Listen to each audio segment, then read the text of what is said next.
Hello students, this video is for class 11 science, and today I am going to continue with the botany chapter that I have started with your class, that is science of life. So let's start with the botany part, or the part which is remaining, the science of life. So the topic from which we will start today is scope of biology. That means how this biology is helping us to grow our career or the field. See, I have already told you in the very first video that biology is having two parts, botany and zoology. Apart from this, there are other parts also. This subject is having various other parts. First of all, first point, some scope or the importance, you can say. First is that improvement of crop plants.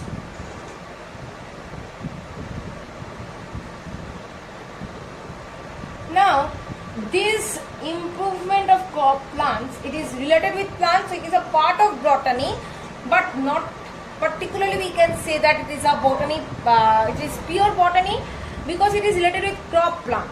Okay, and it is related with improvement of that. That means it is a part of the applied botany. Okay. Apart from this, point number 2, application of breeding techniques.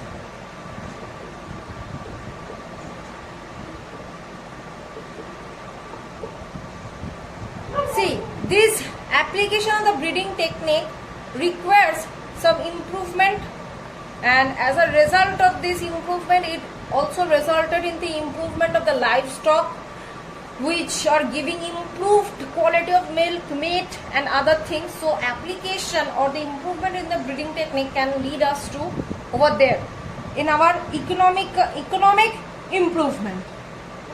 Point number 3, biological knowledge helps beekeeping, sericulture. So this apiculture, sericulture, okay, pisciculture, genetic engineering, all these things requires a huge amount of biological knowledge. If you don't have the knowledge regarding honeybees, if you don't have the knowledge regarding silkworms, if you don't have the knowledge about fishes, how can you culture them, how can you rear them, how can you make it economically profitable for you if you don't have the knowledge about them?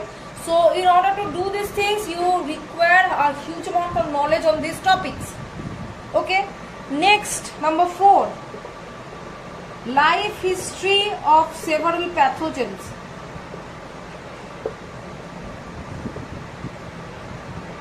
Now pathogens are what? These are the substances which cause diseases in our body. So if you don't know about these pathogens, how can you eradicate them, how can you cure them, how can you create some antibody if you don't know about the antigen? So you need, in order to know get the medicine, you should know the cause of it, or the brief structure, or the brief composition of those pathogens or antigens, whatever is it. Next, number 5, discovery of penicillin, or you can say discovery of antibiotics, whatever it is, or medicine. Similarly, this point is related with this point number 4. If you don't know the disease, if you don't know brief about the pathogens or the viruses or the bacteria, how can you create some medicine? And if you know about the disease also, if you don't have the idea regarding antibiotic or medicine or any other thing, or any other immune system that gives or that prevents our body from any kind of other diseases, if you don't have the idea regarding that, how can you discover any medicine? So all these are very interrelated.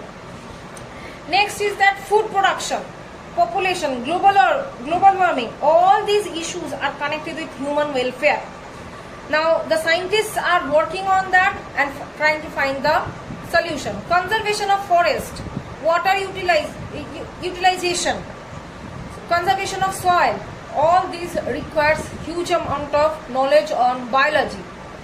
Next, invention of microscope. Without the microscope, we could not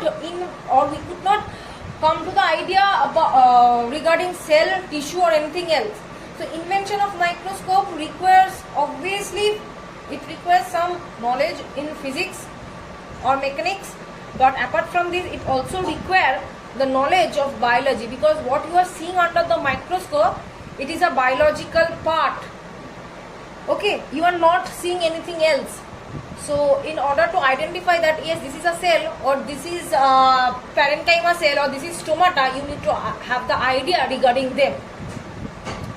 Next is that in controlling environmental pollution, see, due to the deforestation or due to the excessive pollution,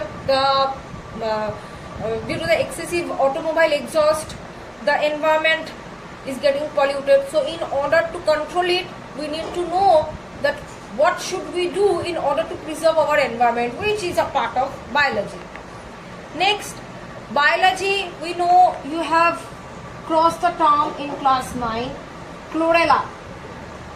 This plant is being taken, or it is having a huge role in spacecraft. Because why? Because the astronauts take this plant in the spacecraft, because when they respire, they exhale carbon dioxide, and this chlorella take the carbon dioxide, and in return it gives oxygen. So these are the different scope of biology. Apart from this, there are other applications of biology also there. We will see that thing. Other applications of biology, first it deals with agriculture. That means improve yielding of the crops, raising of crops and livestock. Next, veterinary science. That means it deals with pet doctor. Okay, it's all about veterinary science. Next, marine biology. We know that the sea world is termed as marine water. So the study or the part of biology which deals with the sea, that is termed as marine biology, and it's a very interesting part of biology. Very interesting part. Okay. Number 4 is horticulture. Horticulture means what? It deals with growing of flowers, fruit, vegetables, but in a small space. Not in like agriculture, but in a small space. So these are the applications of biology. There are many more, but today I am keeping the video till this much. In the next video, I will discuss with the application of biology in other fields. So thank you.